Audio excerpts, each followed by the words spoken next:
Au vu des problématiques récurrentes de logements incompatibles avec la dignité humaine et de l'immobilisme judiciaire concernant les faits dénoncés aux autorités, le Renouveau à portée de main a décidé de saisir M. Olivier Simon, commissaire de la ville d'Aulnay-sous-Bois, également chef du 3e district du 93.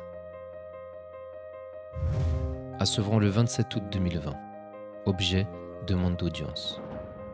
Monsieur le commissaire, je souhaite par la présente vous alerter sur des faits pénalement répréhensibles qui mettent en danger la vie de nombreux concitoyens.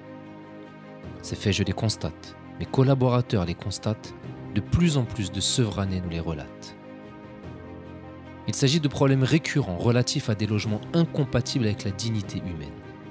Rats, cafards, incendies à répétition à cause d'installations vétustes, remontées d'excréments dans les habitations, etc.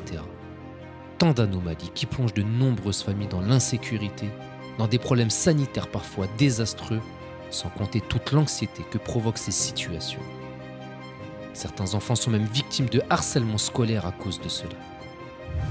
Les articles 225-14 et 225-15 du Code pénal sanctionnent le logement incompatible avec la dignité humaine de 5 ans d'emprisonnement et de 150 000 € d'amende, majoré à 10 ans et 300 000 € d'amende lorsque plusieurs mineurs sont exposés à de telles conditions de vie.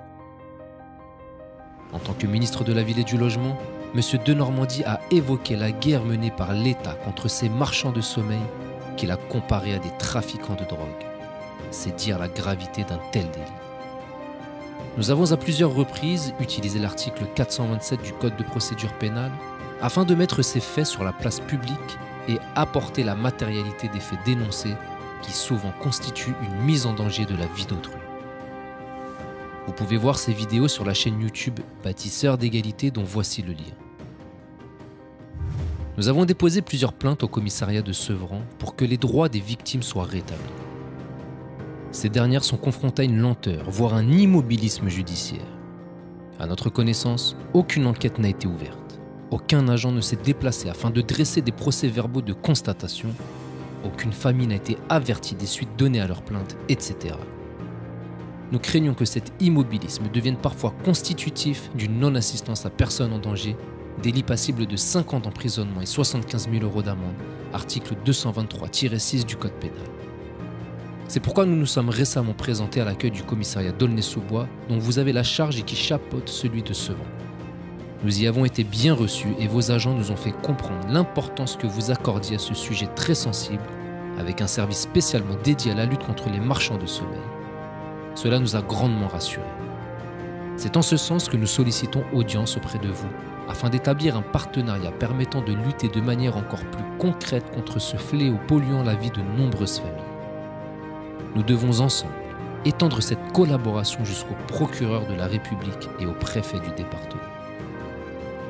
Plus de 21% des électeurs sevranais nous ont mandatés lors des dernières élections municipales afin que nous puissions porter leur voix au sein du conseil municipal, notamment sur cette thématique de mise en danger de la vie d'autrui par l'indignité de certains logements.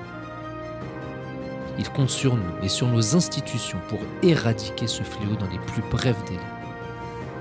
Nous avons déjà eu le soutien de M. Denormandie lorsqu'il était ministre de la Ville et du Logement. Il faut pouvoir agrandir ce réseau de solidarité pour parvenir à des résultats plus efficaces.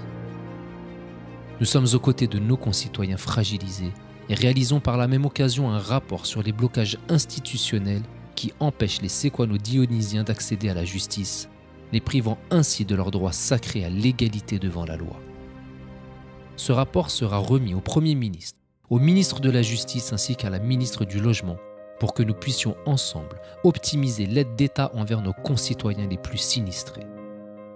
Il est nécessaire que les acteurs de terrain que nous sommes mutualisent leurs compétences au profit d'une solidarité républicaine au service de l'intérêt général. Je vous remercie par avance de la considération que vous porterez à notre demande. Je reste à votre entière disposition pour une future rencontre citoyenne. Dans l'attente, je vous prie de recevoir, Monsieur le Commissaire, l'expression de mes salutations républicaines, Monsieur Jules Sullivan. Le Renouveau à portée de main restera intransigeant sur l'application de la loi et sur le principe d'égalité en droit. Les habitants de la Seine-Saint-Denis ne sont pas des sous-citoyens. Ils ont le droit de vivre en toute dignité avec leur famille, sans que leur habitat soit source de problématiques physiques et psychologiques. Nous vous tiendrons informés de la suite donnée à ce courrier, ainsi que des échanges que nous aurons avec nos institutions sur ce fléau du logement indigne. À très bientôt.